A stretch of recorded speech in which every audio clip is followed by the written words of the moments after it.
What's up, everybody? Welcome to Chatting with Chapman. I'm your host, Andre Chapman Jr., and I have the pleasure of speaking with bronze junior world championship medalist in 2015, gold junior world championship medalist in 2017, silver junior world championship medalist in 2018, gold junior world medal, gold junior world fencing championship medalist in 2018, went on to win the U.S. Fencing Division One that same year, and capped off 2018 taking gold at the 2018 NCAA Men's Fencing Championship in the foil, becoming the first American fencer to win all three in the same year. He was the ACC Fencer of the Year in the men's foil in 2019. He was the 2019 NCAA Men's Foil Championship and also won a team gold medal at the 2019 Pan American Fencing Championships. He won the gold medal at the 2020 World Cup in Paris, becoming the youngest top 10 foil fencer in the world. In 2021, he won the U.S. National Championship in foil, qualifying for the 2020 Tokyo Olympics at 21. He went on to win bronze with Team USA in the foil. At the 2022 Pan American Fencing Championships, he won a team gold medal and an individual bronze medal. And then he won a bronze medal again in the men's foil at the 22 World Fencing Championships. In 2023, he won the U.S. National Championships in the foil for the fifth time, having won five of the six national championships contested between 2017 and 2023. He qualified for his second Olympic team and took home the bronze medal in Paris, becoming the fifth ever American foil fencer to bring home an individual Olympic medal. Welcome, Nick Itkin. How you doing, man? Thanks, man. Sorry you had to read like all the 20s since 2015, but appreciate it. Nah. I like doing that. I like giving my guests their flowers, and so they feel, honored and understand all the greatness that they have achieved. Appreciate it, man. Yeah, happy to be here. Good to Yeah, meet you, bro. yeah, nice to meet you too, man. So the reason why I started this podcast is because I wanted to create a place where young athletes can come and learn from elite level athletes on how important the mental side of sports is. There is a lot of talk and a lot of understanding around how much physical training there is necessary to be great at the next level, but the mental side is also something that's really important. And my goal is just to bring awareness to that and let this place serve as a place for athletes to come and learn from some of the best. So thank you for being here again, man. Yeah, absolutely. Yeah, like you said, I'm sure, especially at once you get to that top level, the skill is really similar. It's all just like it really is mental at that point, especially like for example at the Olympic Games, like everyone's already like pretty prepared. Everyone's training at the highest level. It's just whoever shows up best mentally, really. Yeah. Yeah. Jumping on that topic, how do you prepare for high pressure moments like the Olympics, for instance? Um, well, obviously, I think training is super important for me. When I show up to a tournament like unprepared, I automatically just feel a little bit more nervous because I'm not really sure how I'll compete. Um, but obviously, another thing that I like for me, I don't mind being nervous because it just shows how badly I want it. So I just acknowledge that I'm nervous and then just try to move on through that. And in my head, I also try to picture that like whoever I'm fencing is more nervous than me or equally nervous to me. So that just kind of helps me like visualize it. Yeah, yeah. One of the things that I tell my athletes is to use their nerves to their advantage and let that energy carry them into whatever sport it is that they're doing. So it sounds like that's something that you do along with visualization. Yeah, absolutely. I mean, you could use that nervousness for good and use that for energy and just kind of get you into that zone. And for me in fencing, uh, like me, especially in the beginning, I'll normally be nervous, but as the bout continues, it all starts to like fade away, and I just start to like really like lock in, and that's when I like forget that there's like people watching and fans and then how important that tournament is. It just kind of seems natural, but the beginning, like the beginning of the match, is always really nervous for me. Yeah, like once you get started, that flow state just kind of kicks over, and everything else just kind of goes to the wayside. When Uh, thinking about like just your progression from playing from 7 years old to then going to college and playing in college and then going to the Olympics, how has your preparation for the mental side of sports changed or grown? yeah, definitely a lot. I think one thing for sure is being able to like adjust on the fly is definitely a big one, especially in my sport. The opponent can like change tactics, or like you realize something's not working and be able to adjust quickly is definitely a, a like an aspect of my fencing that has grown a lot recently. Like when I was younger, if something changes, I like get frustrated and start lashing out, and that could lead to losing more points. Yeah. But really, it's just being able to like stay calm and like analyze the situation and move on. Is definitely super important, especially at a high level, because you'll see so many matches where like someone's up by a lot and then like the bout completely changes, and so that's just something that I've gotten a lot better at throughout my years. Would you say that there was anything in specific that like caused that change or helped like ignite that? A lot of it is just experience. Like there's been so many matches where I've been up so much and then I lose, and then there's been a match where I was down like 11-1 and I think like 14-9 and ended up winning. So Wow. it really is just like experience, understanding the game, understanding what's going on, and being able to stay mentally cool in those environments. Yeah. Yeah. Can you share a time when you felt like you were mentally in a slump and then how you overcame that? Uh, yeah, for sure. I think after Tokyo Olympics, that was like a kind of a dip for me because it was my last year of college. So I went back to school, and the coach that I was working with like passed away, so I had to adjust to a new coaching system. And my like motivation after Tokyo like wasn't as high as it was before, so my results definitely dipped a little bit. Um, and it just took me some while to adjust to a new coaching system and being able to like get out of that rhythm of just bad tournament after bad tournament after bad tournament. But eventually, it was really just like uh, reaching out to like the coaches that I worked with in the past and like figuring out a system that worked for me, um, and just like taking it step by step. I know it took some time to like get my results back to where it was, and ended up being even higher than it was back then. Yeah. Yeah. Sorry about the passing, man. Yeah, it's all good. Yeah. Shit. How during that adjustment period, can you share about how mentally challenging it was to like, be experiencing these losses after losses after losses, especially coming off of like a high like Tokyo, right? Like how did you deal with that? Oh, it was super difficult. I mean, I'm sure a lot of athletes have gone through that. But that's what like kind of takes you to that next level is like who can overcome those times, because everyone's been through losses. It's just like how you take them. Um, but I realized that whatever I was doing wasn't working. So honestly, I think the time where you grow the most is where you're going through that time period where you're losing a lot, because that's when you can like play around and change everything. Like you don't have to like really like you know like you can risk changing, making big changes and trying completely new things, because like that's when I'm like more free to like completely try new stuff and just become more free with my fencing, because like no one's really expecting me to do anything now. And that's when I kind of built myself back up, is when I just started from the bottom and just tried new actions, played with my fencing, and just had fun with it and try new things. And then that's when I really like came back to my shape. Yeah. I was watching this interview of you, and then you mentioned it here about like how you like playing free. And in the interview, you were talking about how you won that World Cup in Paris in 2020, and then Yeah. you had all these like high expectations placed on you, and you went from having no external expectations, playing free, having fun with it, to now like people are expecting you, they're analyzing you, they're critiquing you. Can you tell me a little bit about that? Yeah, absolutely. Yeah, it definitely was a lot more difficult, especially because everyone knows how you fence and your like strategies. Uh, so that I mean, that's just something that I got better at recently, is being able to adjust on the fly, because someone kind of can figure out what you're doing and they're being able to adjust. So it's really just understanding the game at a higher level.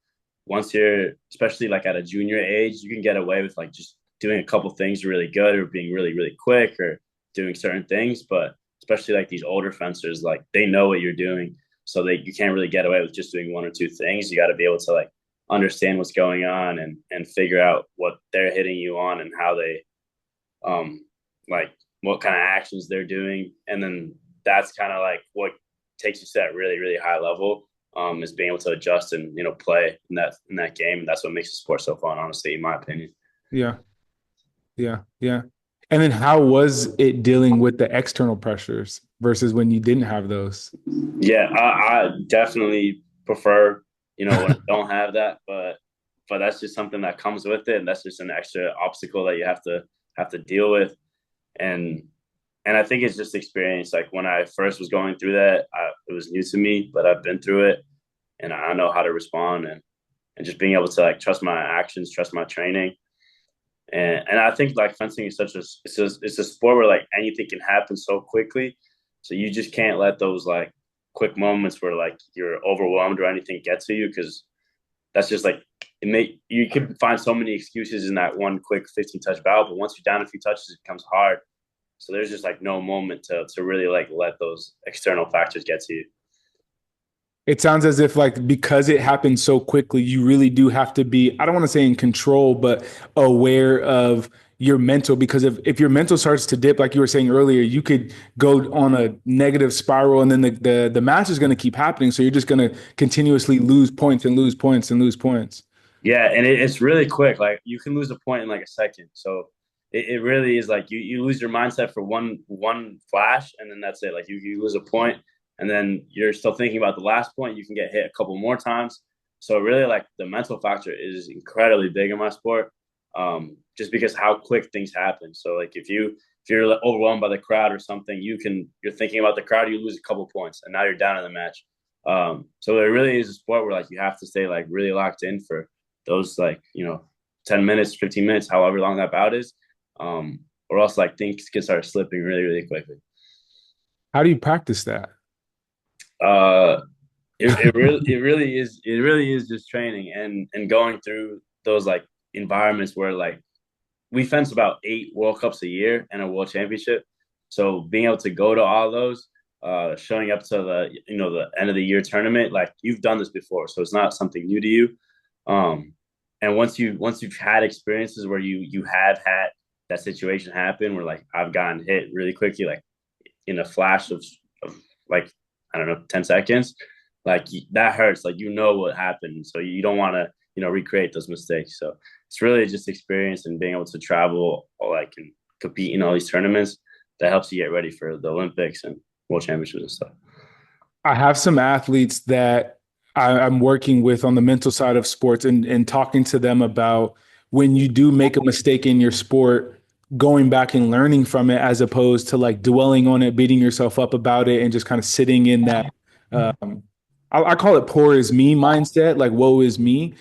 How do you like how have you shifted because it takes a certain level of mental discipline to not stay in that space because I think there's a period where we all are like damn why did this happen to me and then to cause that shift to be like okay now what can I learn from this and it sounds like from you like saying you learn from each experience that you have been able to take that those things that you wish didn't happen or you wouldn't have wanted to happen and grow from them. How did that mindset develop for you?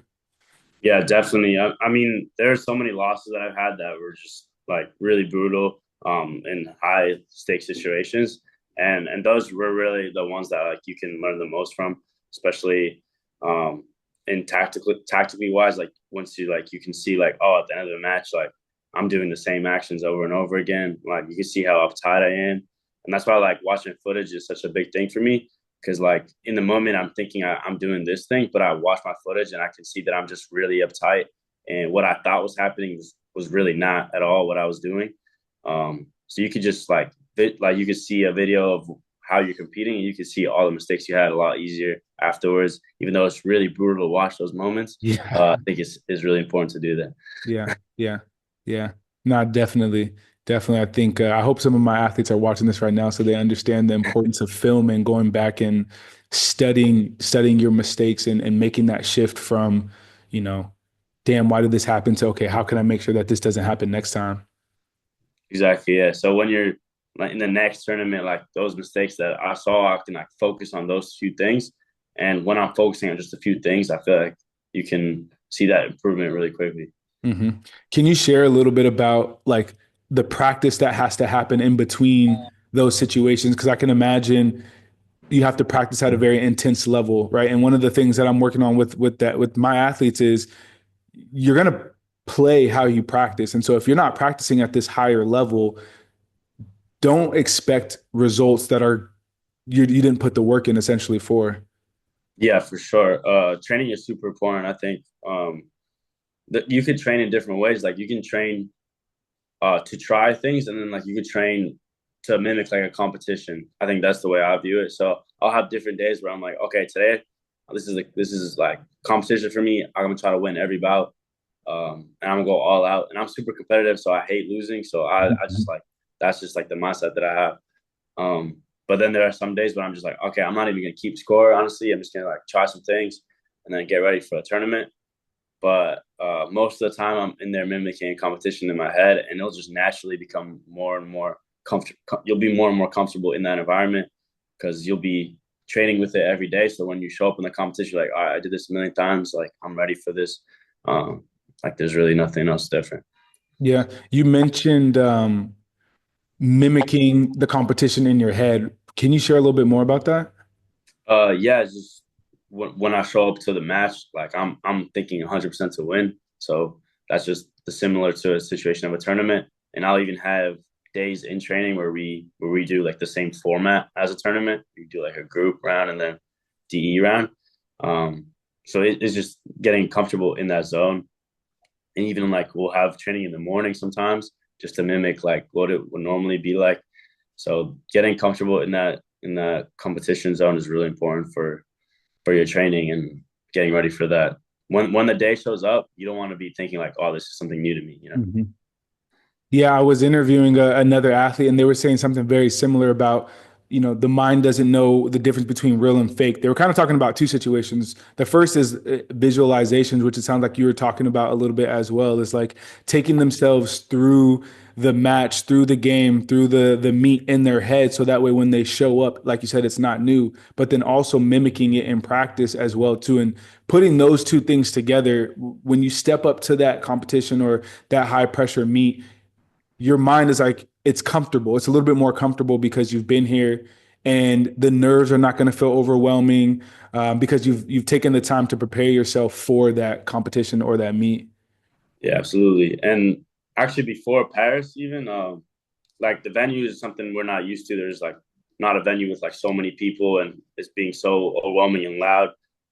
So one thing like someone like recommended me was like to go the day before and just stand in the middle of the venue. So like you're used to like looking around and seeing all that. So I think that was one thing that really helped me in Paris too. Is that I just showed up and I was already like overwhelmed just Yeah. standing in front of it.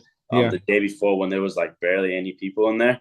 So when I showed up, I was still overwhelmed, but I was a little more like knowing what I was getting myself into. How was it dealing with like all of the fans? Because that wasn't in Tokyo, right? And Yeah. and fencing doesn't necessarily have always these packed out crowds. So how was that experience for you?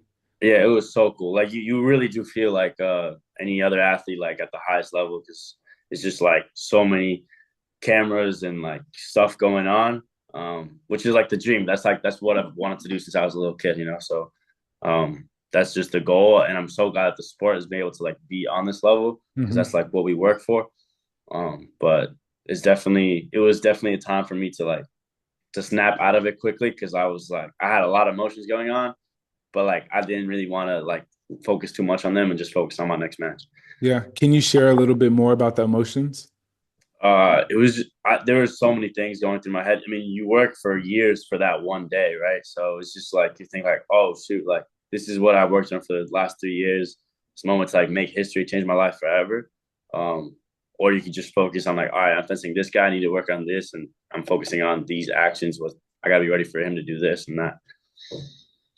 Yeah, I talk to the athletes and I always say we are focused on execution, not outcome. Because when you focus on the outcome or you focus on how big the moment is, it can take you out of the mindset needed to be able to show up and perform the way you want to perform instead of thinking about, okay, I need to make sure that I'm executing exactly what I've been doing in practice, exactly what my coach has told me to do, and not making the moment too high.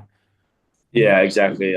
Like you could tell that there has been like a lot of athletes into Olympics that were ranked like, you know, favorites to win the tournament, and then they just show up and they just can't perform. They lose like their first match, and that it really is just like they're too much in their head, and it really isn't a skill thing. It's like it's all mental. Especially in my sport, you can see like there's been a lot of really great athletes losing early in that situation just because we're we're not used to competing in that Olympic scenario where everything's on the line for one day. Yeah. Yeah. One of the things that I also saw that I wanted to ask is, excuse me, having played and competed in fencing since you were 7 years old, that's a long time, Yeah. man. And so how do you stay mentally in it? How do you like keep this longevity? Because I could Uh, see you being burnt out, right? I can see you kind of getting tired of the sport, but you're not. So how do you stay at the top? it really is just like the love for the game. Like I really do love the sport, and once that season's over, like you take that little a break to clear your mind and everything. But when I'm even after like the Olympics, maybe after a month or so, like eventually I'm like, all right, I missed it a little bit. Like I want to get back out there, and just being able to play and change new things all the time is always super fun for me. And being able to, see the new guys coming up and see what they're doing and play around and adjust and do new things compared to the new athletes coming in. It's always super fun for me to just like adjust and see what people are doing and do new actions to like try to compete with them. So it's always fun for me to just, keep adjusting my fencing and doing new things. That love is really what's just carried you through is like regardless of the highs and the lows, it sounds like you just have a strong passion for fencing. Yeah, absolutely. It's just something that I've been doing since a kid. So not doing it seems great to me. Yeah, yeah. It's like second nature. Yeah, absolutely. It's like a part of my routine. Yeah, yeah.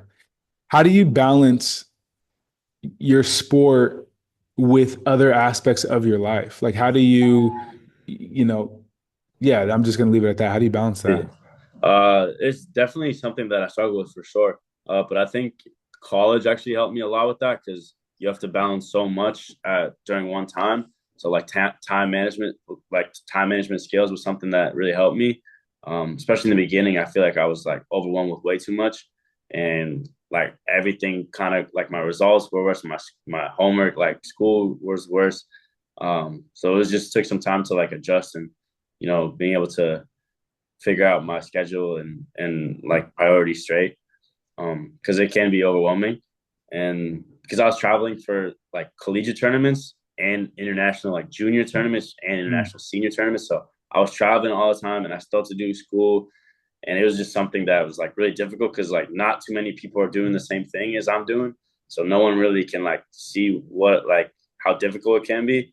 But yeah, thankfully there were like a couple of older teammates that I had that like helped me figure everything out, and I think it really helped me get used to it now because now I'll have a little bit more flexibility in my schedule, and that makes everything a lot more clear and easier to do. Yeah, I can imagine having to travel for college and then international. And like you said, there's not many people doing it that it could feel alone. And especially because it's just you. There's not many other, like you said, there's not many other people doing it. Not many other people have experienced that. But it sounds like some of the older guys on the team served as like that mentor, that older brother, really kind of showing you the ropes of how to be successful while still doing all of these different things. Yeah, absolutely. Like exactly like you said. Yeah, I had some like older teammates that helped me that have been through a similar situation, so they were there to help me direct me in the right way. Because yeah, like I said, like I was traveling almost every weekend to some competition, so it really was overwhelming, and not knowing like it creates some difficult situations in school, in training, because everything's not 100% because you have a lot of stuff on your mind. So once you like clear out and everything makes clear out your your thoughts, it becomes a lot better. Yeah. Can you talk a little bit more about the 100% that you just mentioned?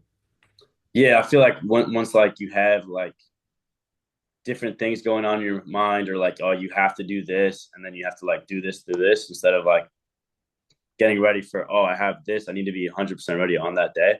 I think was really helpful for me because I gotta realize what my priorities are and not being able to like do maybe not everything, but making sure I'm 100% for the really important stuff that is going on. Yeah, so it sounds like prioritizing like fencing and keeping that the main thing and making sure that everything else is not impeding your ability to be 100% when you need to show up to fencing, whether that's practice, whether that's games, whatever it is, matches, making sure that you're at 100% for that. Yeah, absolutely. So whether that's also like communicating with my professors, letting them know like, oh, like I got this going on. Can I change this date to this? And most of the time, people will say yes. So it's really just like communication and prioritizing like certain things. So I know, okay, I have this day, I have to be 1,000% ready for that. So I got to make sure everything else is on different schedules so that this comes first. Yeah, yeah. One of the questions that I wanted to ask, just out of curiosity, because when I was younger, my dad, he was my coach, I think up until like high school. And so I wanted to just like ask about that dynamic, right? Because I can imagine some parents are putting like an immense amount of pressure on their kids, other parents, just finding that balance. How was that having your dad as your coach for you? Yeah, for sure. I mean, there's definitely a lot of positives and negatives. It can be difficult at certain points just because we're both very like think that where we got the right mindset, like we know what's going on. Um, I feel like it was easier when I was younger because I was just like I could like blindly listen, and no matter like what he says, how hard it is, I will do it 100%. But once I got older, like I understand the game more. And that's when we start arguing a little bit. Um, but like it's all love. Like I know how much he wants it from me. Like when I turn around and I see how excited he gets when I'm fencing, so that's extra motivation for me. But yeah, it can be difficult. Similar to like I said earlier, not too many people are in the same situation. Hmm. They don't really know exactly what it's like. Um, but yeah, there's positives and difficulties as well. Yeah, absolutely. So one of my last questions is, what advice would you give your high school self about the mental side of fencing? Um, just to be ready for those highs and lows because my sport is it's hard to be consistent. So when you get high, like don't let yourself feel too comfortable. Because that's when the low like those lows can happen, and when you get lows, just use that energy to make you more motivated and grind and get you back up there. Because I've had a lot of really highs and a lot of really lows in my sport. Um, but just know that it'll work out in the end, and that's just part of the sport. Yeah, yeah, absolutely. All right, so I do this thing called rapid fire questions. I didn't tell you about it, but All right. I ask 5 questions. Yes, no, 4 questions in 30 seconds. So I'm gonna bring up my timer real quick. Uh, all right, so I'll start the clock as soon as ask the first question. All right. Yeah. All right. What is your go-to pre-match hype song? Oh, I don't listen to music before I compete. Okay. What's your favorite cheat meal? Cheat meal, in and out. What's your favorite off-day hobby? Go to the beach. If you could relive one moment from your career, what would it be? Like getting standing on the podium in Paris. And last question. What's the best advice you've been given? Best athletes have the shortest memory. Boom. 5 seconds left. I like that quote. Yeah, I like that quote. The best athletes have the shortest memory. Yo, yeah. I've never heard that. Can you tell me? I mean, I get it, but can you tell me a little bit about it in case there are people who don't understand that? Yeah. I have an older teammate. He says that all the time. Just because like you can be really down about a loss. Um, and then you can just be down about that loss for a long time. But really, it's just like you understand that happened, and you just got to move on to the next. Because if you're just like stuck in the past about that last tournament, last match, it's not gonna change anything that's going on around you, except you're just gonna be down about it. So you could just take that loss, put it on your chin, and then move on forward. No, that's amazing. And then one question just off of that is, can you share about why not to let the highs take you too high? You mentioned that earlier, but I just wanted to ask you that question real quick. You just can make you feel like you're on top of the world, and anything that you're just accustomed to this. Um, but like I've been, thought that I was at this level, and then you just show up too comfortable. You don't train as hard as you should be, and you think, all right, everything's just gonna work easily now. But those people are working super hard, and you just gotta keep maintaining that mindset, or else like you get too comfortable and you show up and you haven't been training properly, and you think you're just gonna work out like that, but it really isn't like that. Yeah, yeah. Yo, thank you, man. This was Uh, dope. I yeah, appreciate you. all right, for sure. Yeah. All right, y'all. Thank you.